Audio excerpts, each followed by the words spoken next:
오늘은 베드로후서 3장 15절부터 17절까지 말씀 중심으로 우리 주님의 오래 참으심이라고 하는 제목으로 하나님 말씀을 상고하고 은혜를 받고자 합니다. 현대인들의 남는 시간 또는 자투리 시간이라고 그러죠. 자투리 시간, 남는 시간, 또 무엇을 기다리는 시간, 그것이 아주 짧은 시간도 될 수 있고 조금 또 30분에서 1시간 또 길어질 수도 있겠죠. 그러한 자투리 시간, 남는 시간, 무엇을 기다리는 시간을 대부분으로 무엇을 가지고 또 무엇을 봅니까? 현대에는 대부분 이제는 옛날에는 신문도 보고 또 책도 보고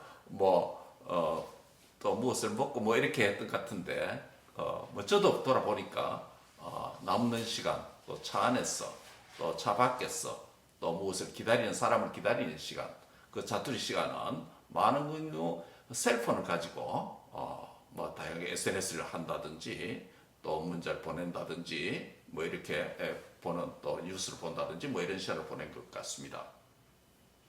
오늘 본문에 보면 우리 주님의 오래 참으심에 대해서 말씀을 하고 있습니다.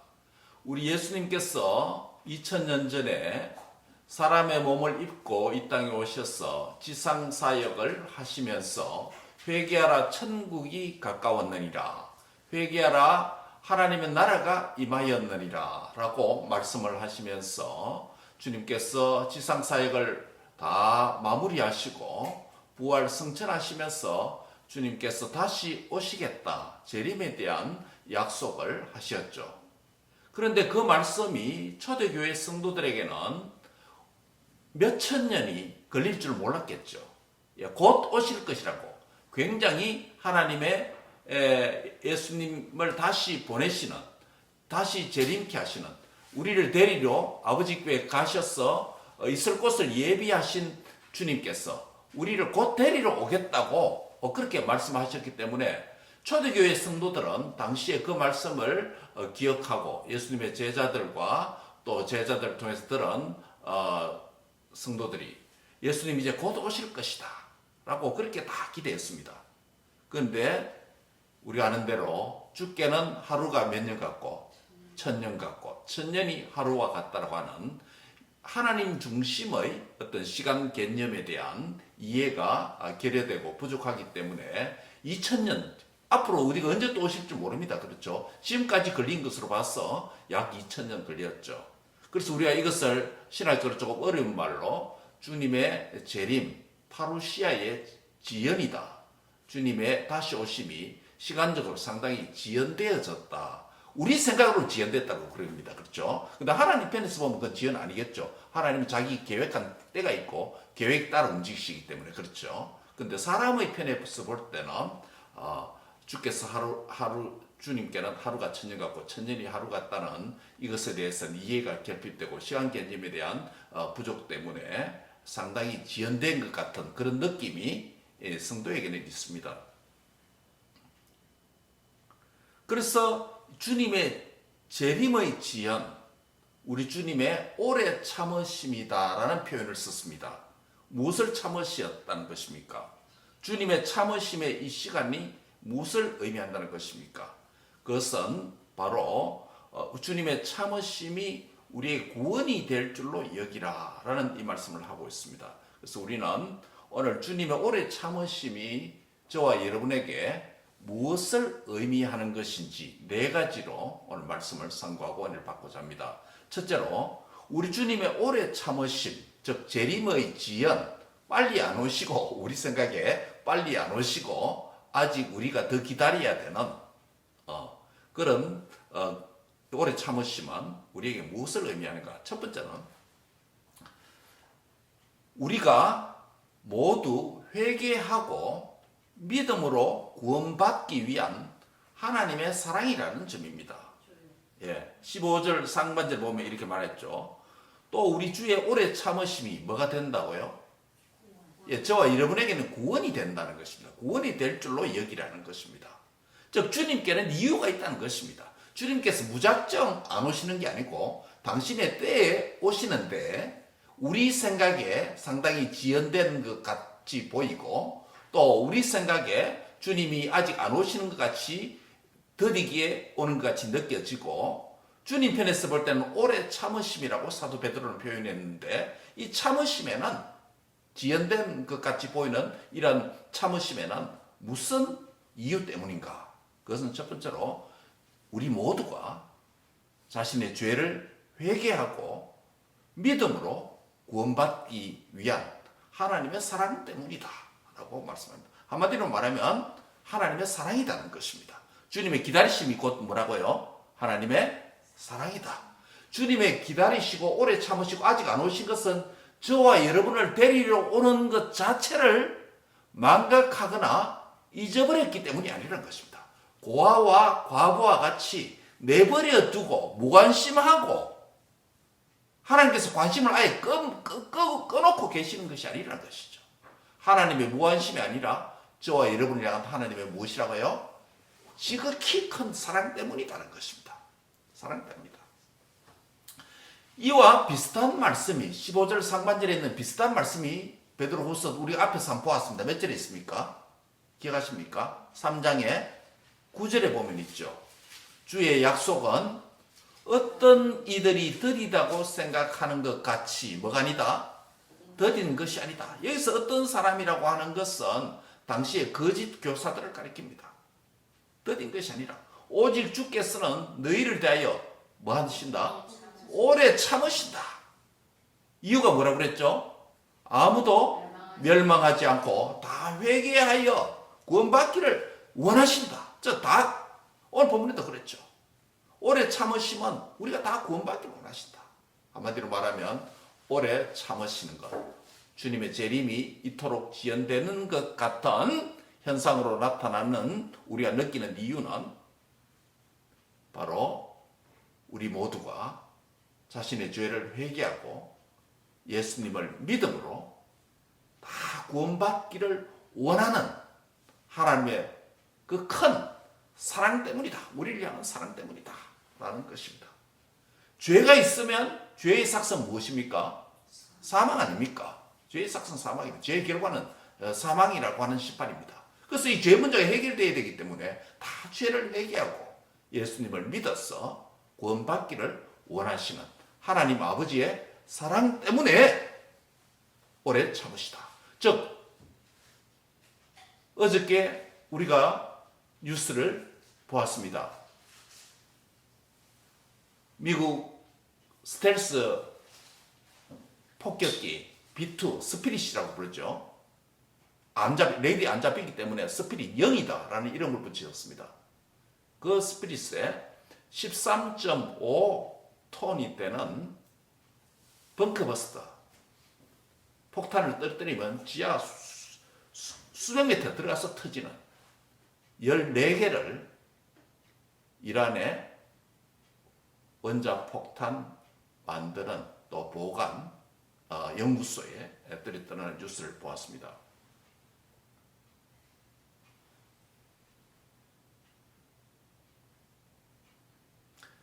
이 주 더 시간을 주고 기다리는 것 같았는데 갑자기 미드나이트 해머라고 하는 전투 작전명 미드나이트 해머, 한밤의 망치라는 거죠. 그걸 떨어뜨렸습니다. 우리 주님의 오래 참으심. 여러분 어저께 우리 주님이 안 오셨습니다. 오늘 오실지도 모릅니다. 근데 지금 이 시간까지 적어도 뭐 하지 않으셨습니까? 아직 안 오셨습니다.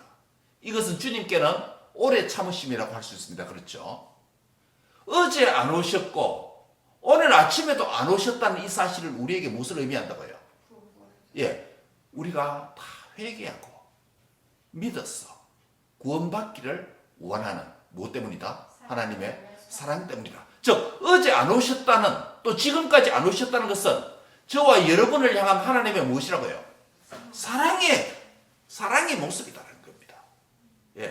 단순히 시간을 놓친 게 아니고 약속 시간을 잊어버린 게 아니고 단순히 지연시키고 지연 작전을 펴는 게 아니고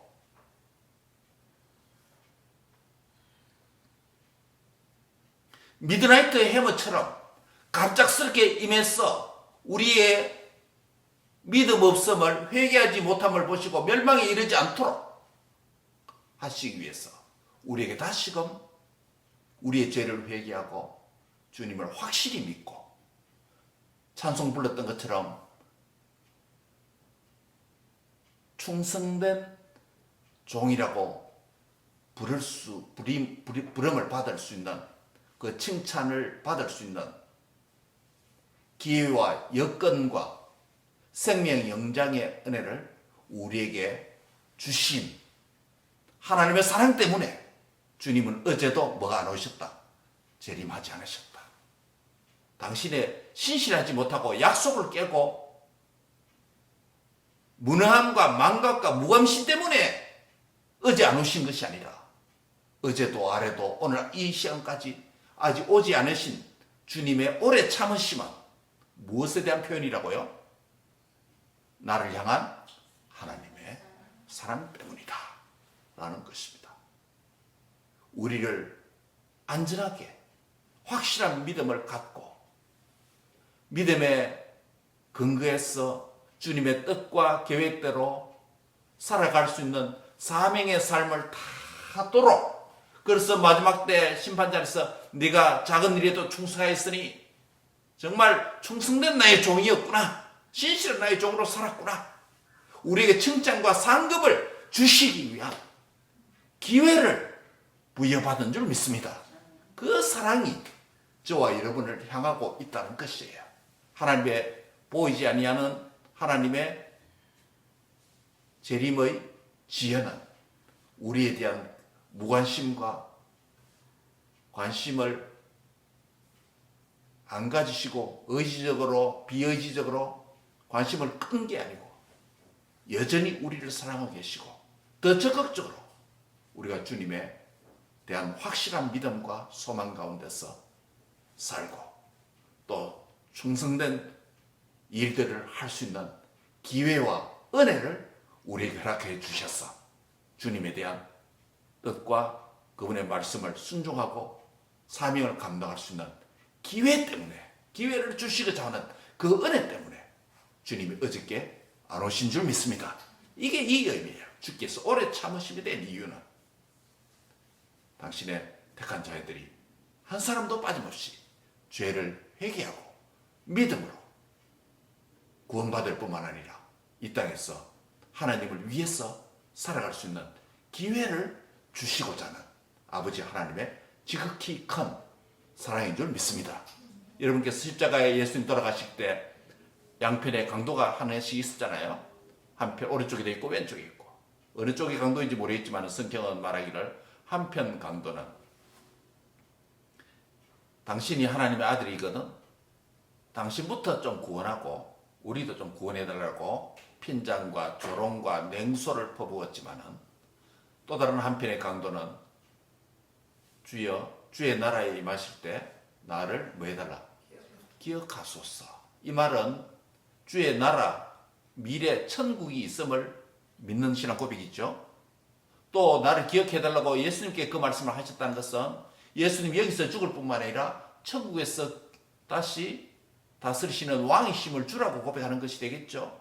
그곳에서 나에게 영원한 생명을 나를 기억해 줄 수 있는 분이라고 고백하는 것이 되겠죠. 그 말 짧은 말에는 예수님에 대한 확신하시는 고백이 담겨 있습니다. 그렇기 때문에 그는 주님과 더불어 낙원에 들어간 줄 믿습니다. 그런데 그에게 한 가지 결핍된 것이 있습니다. 그는 마지막 순간에 십자가상에서 예수님을 가까이서 보고 듣고 믿음으로 구원은 받았지만은 그에게 결핍된 은혜가 하나 있습니다. 그게 뭡니까? 살아있는 동안 이 땅에서 하나님의 말씀과 뜻대로 사명을 감당할 수 있는 시간적 여건이 없었습니다. 왜요? 너무 늦게 믿었기 때문에. 물론 그에게는 하나님의 때이지만 그렇죠. 그는 이 땅에서 살면서 주의를 지키면서 말씀을 듣고 성찬을 받고 천국의 기쁨을 이 땅에서 누릴 수 있는 시간도 부족했습니다. 그렇죠. 이 땅에서 주님을 섬기고 예배하고 사명을 감당하는 이런 삶은 누리지 못했습니다. 그러나 저와 여러분에게는 우리 예수님께서 믿음을 주시고 또 다시 오실 주님에 대한 소망을 갖고 살아가는 가운데 있습니다만은 어저께까지 오늘까지 아직 안 임하셨다. 재림이 지연됐다. 라는 오래 참으시는 이유가 뭐라고요? 우리가 주님을 회개하고 믿을 뿐만 아니라 주님을 위해서 이 땅에서 예배자로 살아가고 정인의 삶을 살고 믿는 자의 말과 행실과 삶을 통해서 세상의 빛과 소금의 사명을 감당할 수 있는 하나님의 충성된 동이라고 칭찬받을 그 명분을, 그 상급을, 칭찬을 받을 수 있는 삶의 기회와 시간을 우리에게 뭐 해주셨다? 허락해 주셨다. 이게 하나님 은혜인 줄 믿습니다. 하나님 은혜입니다.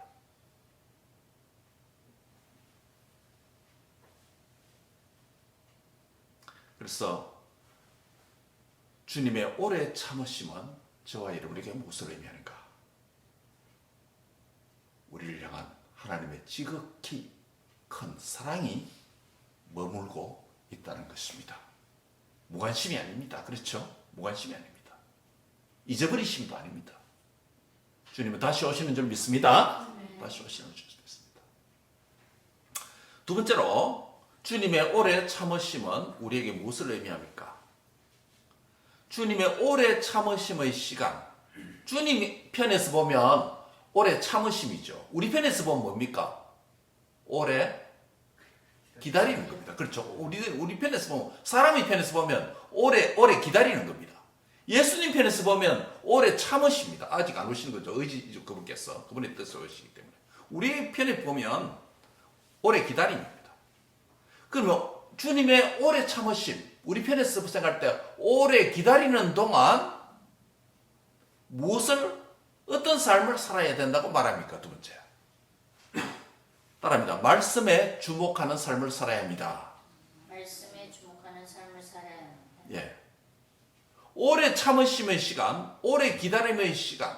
아까 저 서론에 말씀드린 대로 현대는 대부분 자투리 시간, 남는 시간, 기다리는 시간을 아주 편리하게 많은 정보를 또 흥미를, 관심거리를 제공해주는 셀폰에 우리가 의존하고 그것을 통해서 정보를 얻습니다. 그런데 오래 참으심의 시간, 오래 기다림의 시간에 이 기회를 주신 것은 우리에게 무엇을 요청하는가, 무엇을 요구하시는가, 무엇을 뜻하시는가? 너희가 기다리는 시간 동안, 내가 아직 안 가는 시간 동안 무엇에 주목해라? 말씀에 주목하는 삶을 살아라. 이 메시지를 우리에게 준다는 것입니다. 15절 하반절에 보십시오. 사랑하는 형제, 우리가 사랑하는 형제 바울을 언급합니다. 베드로가요. 바울도 그가 받은 지혜대로 너희에게 이같이 섰다라고 말씀을 합니다. 무슨 말입니까? 주님의 재림과 성도들이 주님의 기다리는 모습이, 태도가, 준비가 어떠해야 될지 베드로만 쓴 게 아니고 누구도 썼다.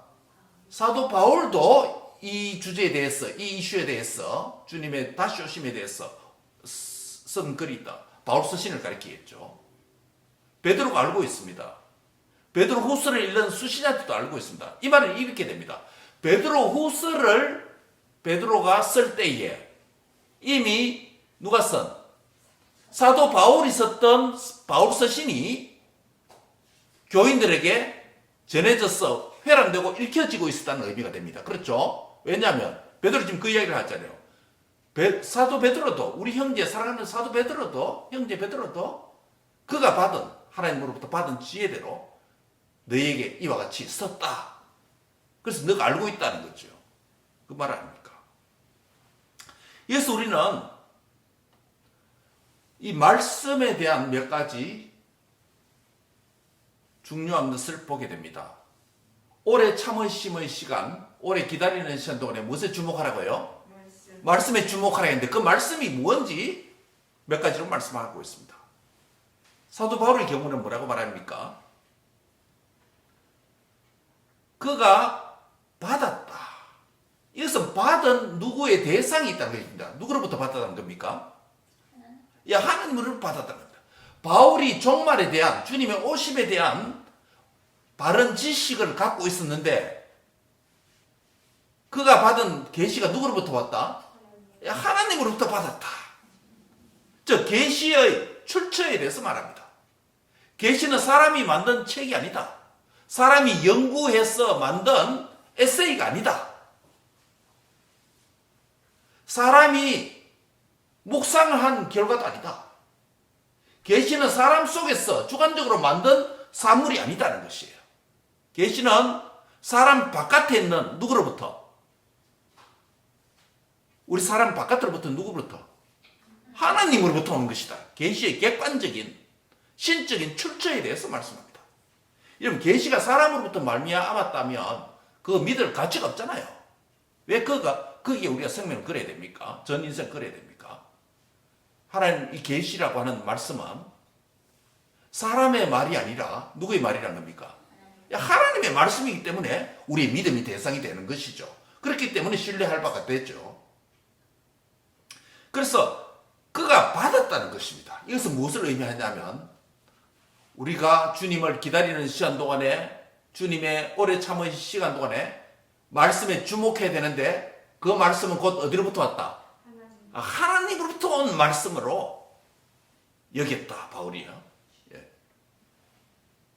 저와 여러분이 매일 성경을 읽고 묵상한다면 그 말은 인간 이목사의 말도 아니고 또 다른 위대한 성자의 말도 아니고 또 신앙이 깊은 어떤 사람의 연구의 결과물도 아니고 또 학자들의 깊은 사고의 결과도 아니고 우리가 읽고 듣고 묵상하고 믿고 순종하는 그 말씀은 누구로부터 왔다? 하나님의 말씀이다. 우리가 읽는 66권에 기록된 말씀은 사람의 말이 아니라 하나님의 말씀이기 때문에 우리가 주목하고 시간을 들이고 관심을 쏟고 주목해야 될 이유가 되는 줄 믿습니다. 이 말씀에 주목하라는 것입니다.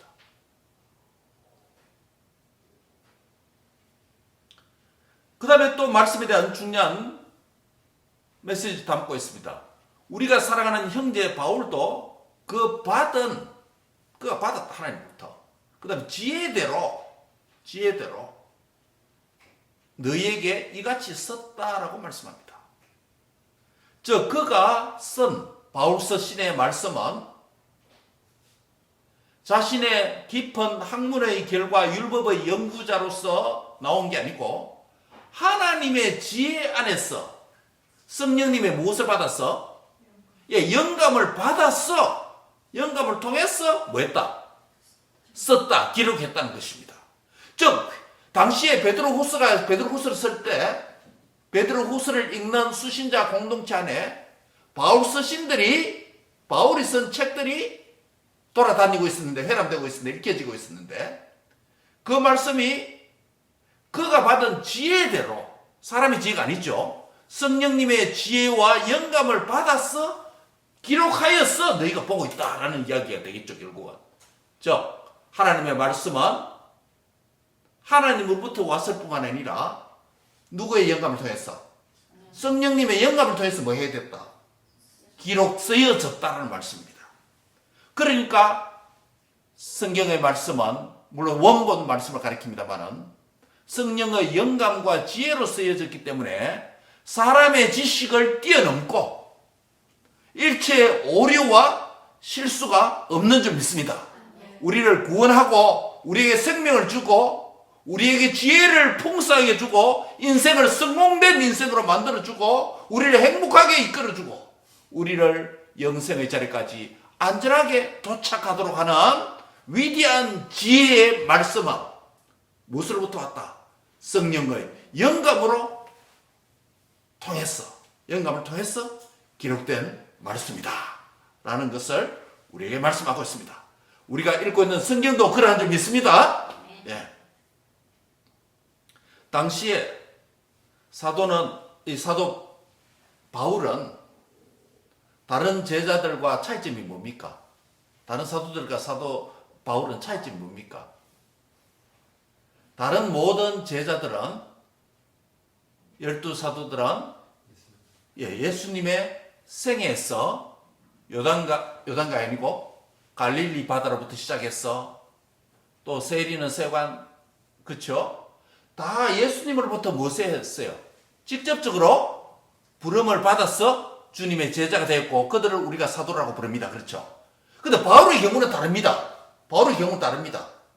바울은 당시에 무슨 젊은 청년이 일어나더니 회개하라 천국이 가까운 나라는 이야기를 하면서 지식 없는 그 저청민 일반 서민들을 불러서 빵도 나눠주고 기적도 베풀고 그러면서 율법의 성취가 되었다라고 이렇게 말하면서 구약 율법을 무시하는 듯한 이런 발언도 하고 기존에 있던 기득권에 있던 제사장 이 사람들을 이제 폐한다 말을 하고 있고 성전에 상을 엎었고 천길 사건도 하고 이런 걸 바라볼 때 이 성전을 헐라 내가 살아날 세우리라 자기는 이해할지도 못하는 이야기를 막 하니까 그 당시에 율법학자들과 제사장과 기득권 종교인들에게 보일 때는 그냥 이단처럼 보이는 겁니다. 오늘 신천지처럼 이단처럼 보이는 겁니다. 그래서 실제로 교회 안에서도 바울은 자신이 사도가 맞는가? 당신 사도 맞아요? 여러분 사도의 조건이 뭐예요? 예수님 함께 있어요. 예수님의 죽으심과 부활을 목격하고 또 그가 부르시고 목격하고 뭐 사도의 몇 가지 조건이 있습니다. 근데 이런 조건을 배울 때 바울도 그럼 여기 해당되느냐? 바울을 어떻게 사도라고 주의 제자라고 말할 수 있느냐? 예수님 직접 안 불렀는데 다른 제자와 차이 있는데 그 예수님의 사도권이 부정을 당하고 거부당한 적이 있었습니다. 사도가 아니라는 거죠. 교회 안에서도 일부가. 그래서 바울의 사도권도 여러 번 거부당했던 1세기에 베드로가 이스스를 통해서 바울이 쓴 책들은 누구로부터 받았다? 하나님으로부터 받았다. 누구의 영감에서 쓰여졌다? 성령의 영감에서 쓰여졌다. 성령의 지혜로 쓰여졌다. 즉 바울 서신에 바울의 사도적인 정체성도 보증해주고 사도 베드로가 최고의 사도 아닙니까? 수제자 아닙니까? 또 바울이 쓴 서신들도 사도적인 권위가 있는 것으로 말씀의 권위가 있는 것으로 인정을 해주는 이런 것을 보게 됩니다. 뿐만 아니라 바울을 그가 뭐라고 부르고 있습니까? 지금 형제. 사랑하는 형제 바울이다 라고 부릅니다. 여러분 형제가 무슨 뜻입니까? 뭐 자매도 포함됩니다만 형제 자매가 무슨 뜻입니까? 형제 자매 정의가 4가지 적어도 포함합니다. 첫째는 뭐가 같아야 됩니까? 적어도 적어도 동일한 부모가 있을 때 실제적인 형제가 되는 것이죠. 동일한 부모의 자녀라야 실제적인 형제입니다. 이것을 우리가 믿음으로 적용하면 동일한 부모이신 동일한 하나님 아버지를 모셔야 믿는 자들서가 뭐라는 거예요? 형제요 자매라는 것이죠. 두 번째 조건은 뭡니까? 형제 자매 두 번째 조건. 동일한 하나님에 대한 무엇을 가져야 된다? 동일한 믿음을 가진 자라야 우리 믿음 안에서 형제 자매라고 부를 수 있죠. 믿음을 가진 자. 첫째는 하나님의 아버지를 뭡니까? 동일한 아버지가 있다는 것은 거기에 태어났단 말이죠. 즉 중생한 자라야 태어난 자라야 형제라고 부를 수 있을 것으로. 또 두 번째는 믿음을 가진 자라야 동일한 하나님에 대한 동일한 믿음을 가진 자라야 형제자매로 부를 수 있고. 세 번째는요. 믿음을 가졌을 뿐만 아니라 믿음을 배반하지 않고 동일한 삶의 목표와 방향을 가지고 이 땅에서 살아갈 때에 우리가 서로 그리스도인들 사이의 형제라고 부를 수 있죠. 자매라고 부를 수 있죠. 즉 사명이 같아야 된다. 주님의 뜻 안에서 사명이 같아야 된다. 마지막 세 번째 뭡니까? 이 땅에서 사명뿐만 아니라 내세에서 동일한 천국에서 영원한 주님을 함께 섬기고 영생을 누릴 자가 될 때 우리가 그를 뭐라고 부를 수 있다고요? 형제요, 자매라고 부를 수 있죠. 오늘 우리가 안 믿는 사람들도 브로맨십, 브라더 뭐 이런 표현을 많이 쓰잖아요. 그렇죠? 예수 안 믿는데도 브라더 이런 표현을 씁니다. 친근감을 갖기 위해서 또 친근한 관계를 표현할 때. 그러나 성경적인 기독교적인 형제 자매의 개념은 뭡니까? 첫 번째 뭐라고요? 동일한 하나님의 자녀여야 된다. 그 다음에 그 하나님에 대한 동일한 믿음을 가지고 있어야 된다. 그 다음에 이 땅에서 삶이 동일한 삶의 목표와 방향이 있어야 사명이 같아요. 마지막 네 번째는요. 천국에서 영원히 함께 살 자가 될 때 그것을 우리가 뭐라고 부른다고요? 형제요 자매라고 부릅니다. 바울 사도가 디모데가 누구요? 사도 베드로가 내 사랑하는 형제 바울에 대해서 말을 할 때 그런 의미 아니겠습니까? 사실 바울도 형제라는 표현을 많이 씁니다. 바울 쓰신 데서 예를 들면 고린도후서 2장 13절에 보면 내 형제 디도라는 표현을 씁니다. 빌립보서 2장 25절에 보면 에바브로 디도는 나의 형제요 함께 수고하고 함께 군사된 자요 함께 주의 사자가 됐다 라는 표현을 씁니다. 데살로니가전서 3장 2절에 보면 디모데를 우리 형제 그리스도의 복음을 전하는 하나님의 일꾼인 디모데를 너에게 보낸다. 베드로전서 5장 12절에 내가 신실한 형제로 하는 실로아노로 말미암아. 그 외에도 많은 표현을 합니다. 즉 그 모든 형제의 개념 안에는 뭐가 같다? 하나님, 동일한 하나님. 하나님의 자녀다. 또 그 하나님에 대한 동일한 믿음을 갖고 있다. 또 이 땅에서 함께 수고하고 독립된 뭐예요? 사명이 같다. 그리고 이 땅에서 뿐만 아니라 천국에서 영생을 함께 누릴 자다. 그런 이해 안에서 살아가는 형제라는 자매를 표현을 쓴다는 것입니다. 즉 요약을 하면 주님의 오래 참으심의 기간은 저와 여러분에게 무엇을 의미한다고요?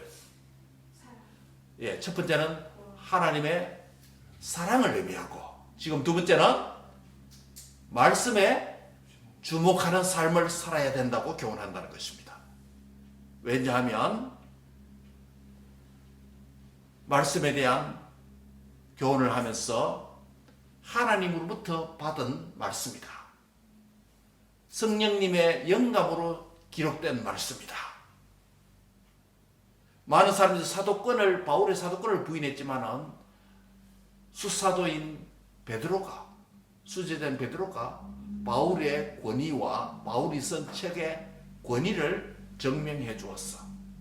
또 사랑하는 형제 바울로 인식함으로 통해서 그 말씀을 너희가 오래 참으심의 기간 동안 오래 기다리는 기간 동안에 이 말씀에 주목하고 관심을 가져야 된다라는 말씀을 우리에게 준다는 것입니다. 세 번째, 주님의 오래 참으심은 저와 여러분에게 무엇을 의미합니까? 16절을 다 같이 읽습니다. 16절입니다. 시작.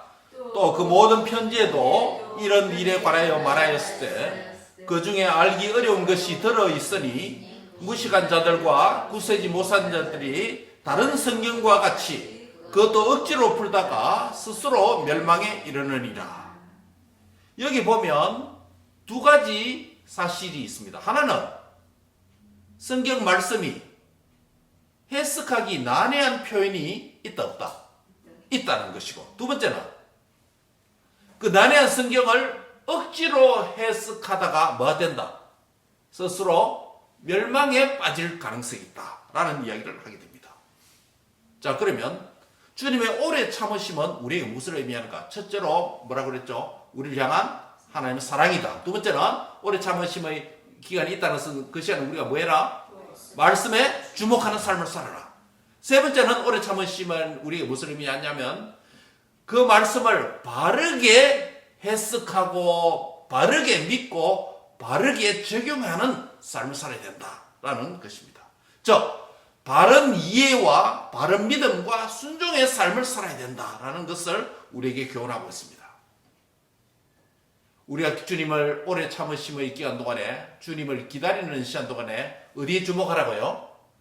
말씀에 주목하는데 말씀을 남용하거나 오용하거나 그 의미를 잘못 오해해서 잘못된 길 가능성이 있다 없다? 있기 때문에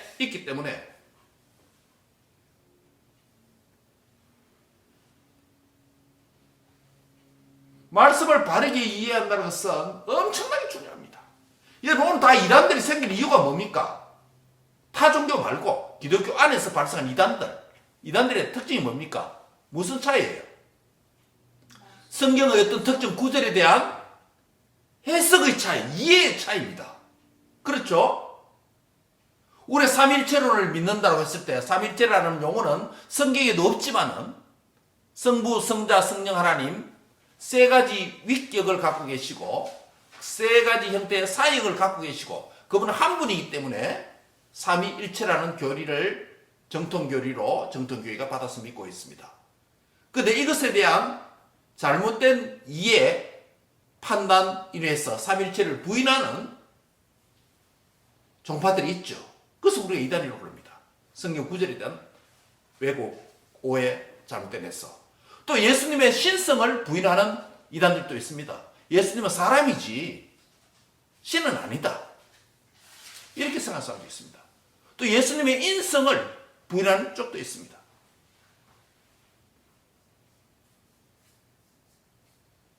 그래서 하나님의 말씀을 바르게 이해한다는 것, 머리로 알 뿐만 아니라 바르게 믿고 또 뭐 한다요?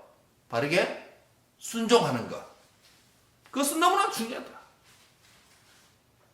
이 기다리는 시간 동안에 우리가 말씀에 주목한 이후에는 말씀을 바르게 해석하고 말씀을 바르게 믿고 말씀을 바르게 적용하는 것. 말씀 생활의 삼위일체라고 할 수 있습니다. 이 말씀을 바르게, 첫째는 따라합니다. 말씀을 바르게 이해하자. 말씀을 바르게 이해해야 됩니다. 그렇기 때문에 우리가 성경을 공부해야 됩니다. 성경을 해석하는 책도 읽기도 하고 더 열심히 내며. 그 다음에 알 뿐만 아니라 그것을 뭐 해야 된다고요? 말씀을 믿어야죠. 믿지 않으면 그 아무 소용이 없습니다. 말씀 믿어야 되죠. 그 말씀대로 될 것이라는 것을 믿어야 되죠. 그 말씀이 하나님의 말씀이라는 걸 믿어야 되죠. 그 다음에 말씀에 대한 믿을 뿐만 아니라 뭐 해야 된다? 마지막은 행함, 순종이 된다.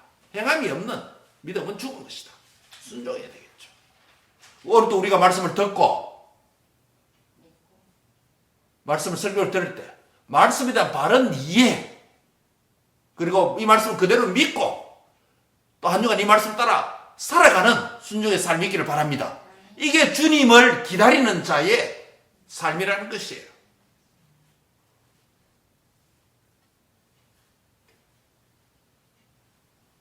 사실 말씀을 잘못 오해하고 멸망한 예들이 많습니다.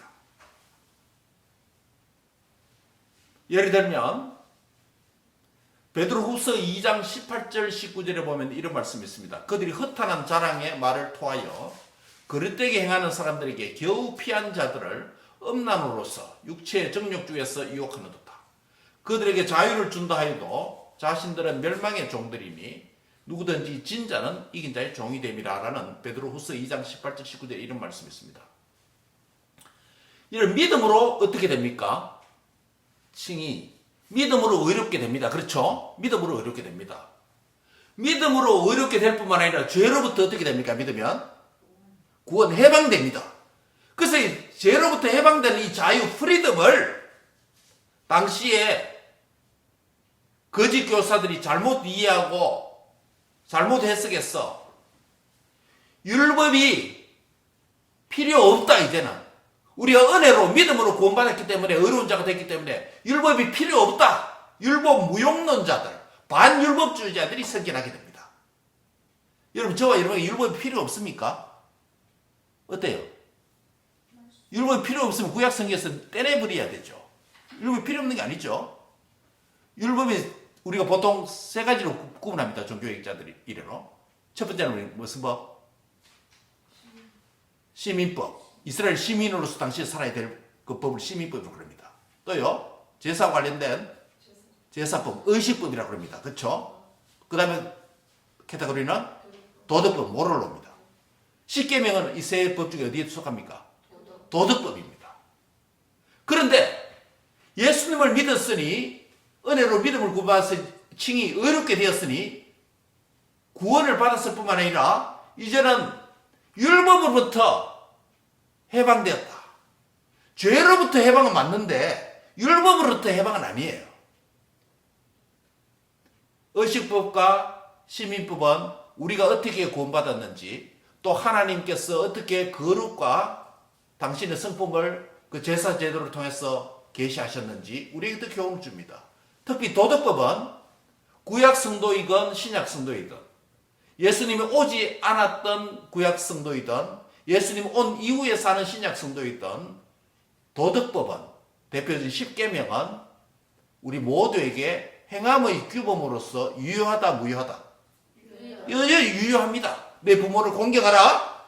하나님을 왜 다른 신을 섬기지 말라. 거짓말을 하지 말라. 탐심을 가지 마라. 간음하지 말라. 십계명 다 유효합니다.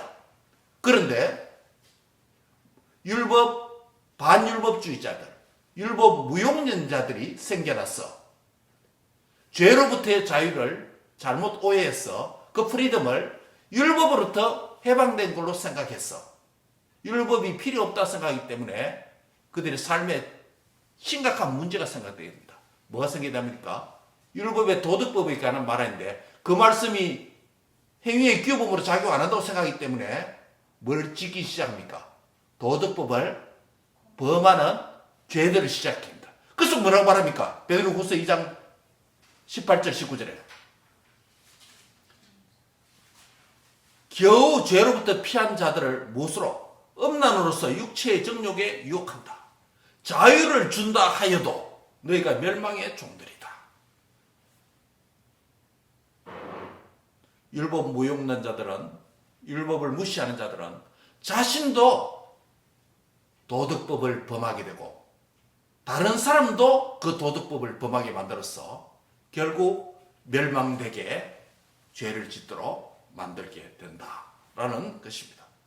사랑하는 성도 여러분, 그래서 하나님의 말씀에 대한 바른 이해와 바른 믿음과 바른 적용은 중요하다, 중요치 않다?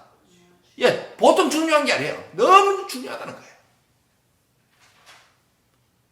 주님을 오래 참으심의 동안에 무엇에 집중해라? 말씀에 집중하고 관심 가져라. 그런데 집중할 뿐만 아니라 그 말씀을 많이 읽는 것도 중요하지만 바르게 이해하는 게 너무 중요하다.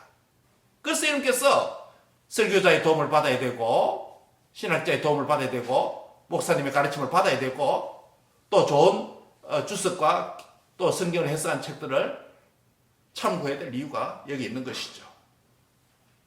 특별히 주일에 설교, 또 수요일, 금요일 우리가 강의하는 것, 성경을 한 절 한 절 바르게 해석하고 믿고 적용하는데 또 그에 따라 함께 기도하는데 우리의 신앙의 큰 유익입니다. 그게 우리가 주님을 기다리는 동안에, 오래 참으심의 동안에 열심히 해야 될 일인 줄 믿습니다. 그래서 우리가 모이는 것입니다. 다른 이유가 아닙니다. 마지막입니다. 우리 주님의 오래 참으심의 동안 우리가 무엇을 해야 됩니까? 마지막 네 번째. 따라합니다. 끝까지 미혹되는 것에 조심하자. 미혹되는 것에 조심하자. 예. 끝까지 미혹되는 것을 조심해서 나의 구원을 이루어 가야 됩니다. 빌립보서 2장 12절에 보면 항상 복종하여 두렵고 떨림으로 무엇을 이루라? 너희의 구원을 이루라. 예, 구원을 두 가지로 말했습니다. 성경의 표현상으로는요. 예수님을 믿으면 이미 뭘 받는다? 구원받는다는 말씀도 있지만 빌립보서 2장 12절에는 믿는 자에게 항상 복종해서 순종하는 삶을 살면서 두렵고 떨림으로 너희 구원을 이루어가라고 말합니다.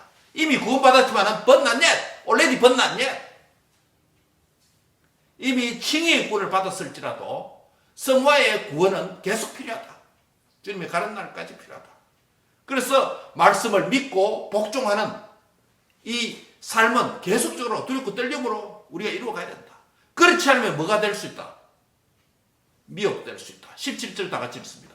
17절입니다. 같이 읽습니다. 시작. 그러므로 사랑하는 자들아 너희가 이것을 미리 알았은즉 무법한 자들의 미혹에 이끌려 너희가 굳센데서 떨어질까 조심하라. 삼가라. 사랑하는 성도 여러분, 여기에 몇 가지 말씀이 있습니다. 미리 아는 은혜를 받았다는 것입니다. 미리 아는 은혜. 멸망될 자와 구원받을 자에 대한, 또 이생의 삶과 천국의 내세에서 삶에 대한 삶, 주님의 재림에 대한 것, 이 모든 것에 대해서 우리가 뭐하고 있다? 이미 미리 알았다. 무엇을 통해서? 말씀이겠죠. 하나님 말씀이 있기 때문에 우리가 현세를 알게 되고 죄에 대해서 알게 되고 하나님 누구신지 알게 되고 우리가 가야 될 천국에 대해서도 알게 된 것입니다. 우리가 미리 알게 됐답니다. 그런데 어떤 자들이 미혹이 있다? 무법한 자들의, 무법한 자가 뭡니까? lawless people인데, lawless people. 무법한 자는 법이 없는 자, 무법한 자, 법 없는 자. 무슨 의미입니까? 이 말은 법 없는 자라는 것은 이 말이 아닙니다. 법 없어도 살 수도 있다라는 표현을 우리가 한국 사람들이 종종 씁니다. 그렇죠? 어떤 사람에게?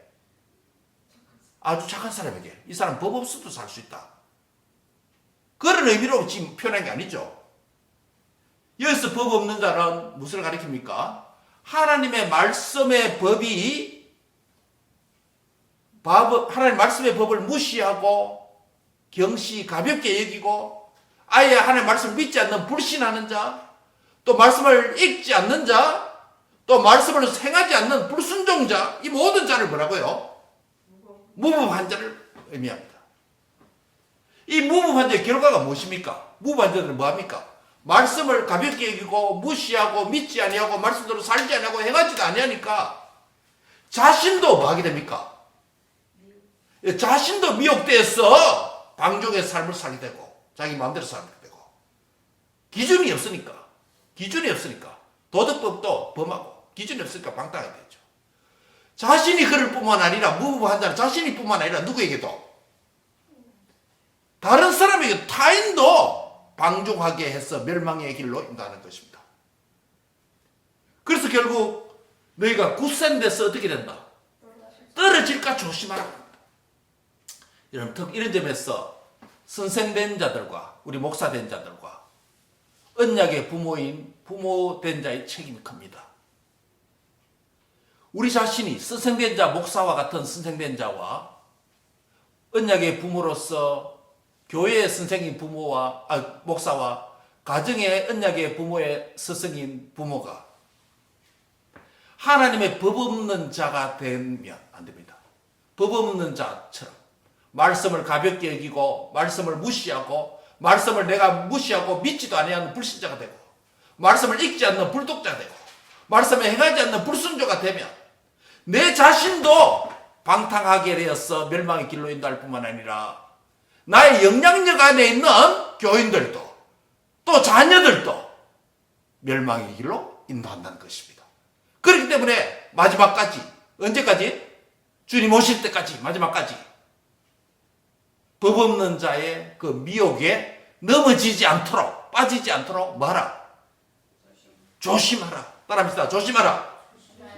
이게 마지막 경고예요. 주님을 기다리는, 주님의 오래 참으심을 기다리는 자가 정말 조심해야 될 게 하나 있다. 법 없는 자의 미혹에 빠지지 말라. 따라합니다. 법 없는 자의 미혹에 빠지지 말라. 조심하라는 것이야. 여기서 굳센 데서 떨어질 수 있다는 말입니다. 여기서 굳세다는 말은 뭐냐면 스테이블, 안정하다 이런 뜻인데 굳세지 못한 표현도 있죠. 갑자기 보면 굳세지 못한 표현도 있습니다. unstable. 그런데 여기서 굳세다, 굳세지 못하는 표현은 단순히 사람이 안전 또 위험의 개념이 아닙니다. 우리 장모님이 지난주에 여러분 아시듯이 자기네들과 함께 또 친구 장모님의 친구분 함께 워킹하면서 산책하시다가 운동하시다가 이 낮은 부분이 뭐 하나 발을 헛디뎌가지고 넘어지셨어. 안면이 이렇게 완전 멍드시고 치아도 세게 이렇게 브로큰 됐다고 하시잖아요. 그 평탄한 안전된 굳센 길을 걸어야 되는데 굳센 데서 떨어질 수 있다. 조심해라는 거죠. 걷는데 조심하라. 이 진리도 마찬가지입니다. 여기서 굳세지 못하는 표현은 단순히 안전 위험의 개념이 아니라 굳세다는 말은 구원의 길에 있다는 것이고 굳세지 못하는 것은 멸망의 길을 가고 있다는 것이에요. 그래서 내가 법 없는 자의 미혹에 빠지게 되면 내 자신이 넘어질 뿐만 아니라 굳세지 못한 길로 넘어질 뿐만 아니라 다른 사람까지 넘어지게 만든다는 것이에요. 이게 얼마나 진지하고 엄숙한 주의 말씀입니까? 말씀을 맺습니다. 사랑하는 성도 여러분, 우리가 주님의 오래 참으심, 우리가 생각하기에 재림이 상당히 늦어지고 지연된 것 같은 느낌이 드는 이러한 주님의 오래 참으심이 우리에게 무엇을 의미합니까? 첫째는요, 우리를 향한 하나님의 사랑이다. 사랑이다. 아무도 멸망받지 않고 다 자신의 죄를 회개하고 믿기를 원한다. 그래서 구원받기를 원한다. 두 번째는요, 오래 참으심의 동안에 우리가 해야 될 일은 말씀에 집중하고 말씀에 관심을 좀 가지라. 말씀에 좀 관심을 가지라. 네 일만 하지 말고 말씀에 관심을 좀 가지라.